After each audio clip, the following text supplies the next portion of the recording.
عیدگاہ کی نماز کے بعد قربانی کرنے کا کیا حکم ہے؟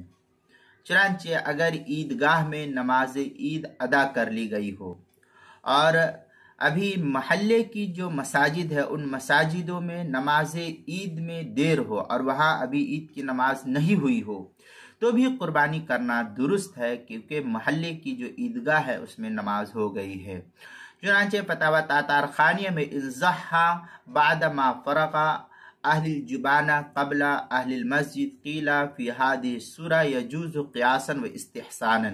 یہ فتاوی تاتار خانیہ جو زکریا بک ڈپو دیوبند کا ہندی نسخہ ہے اس کی 17ویں جلد صفحہ 419، فتاوی ہندیہ 5ویں جلد صفحہ 295، فتاوی شامی جو زکریا بک ڈپو دیوبند کا ہندی نسخہ ہے اس کی 9ویں جلد صفحہ 360، اور فتاوی شامی جو کراچی کا چھپا ہوا نسخہ ہے اس کی 6ٹھی جلد صفحہ 318، الدر المنتقی اس کے صفحہ 4تھی جلد صفحہ 169، بدائع الصنائع جو زکریا بک ڈپو دیوبند کا ہندی نسخہ ہے اس کی 4تھی جلد صفحہ 212، کتاب المسائل اس کی 2ری جلد صفحہ 296 پر اس کو نقل کیا گیا ہے۔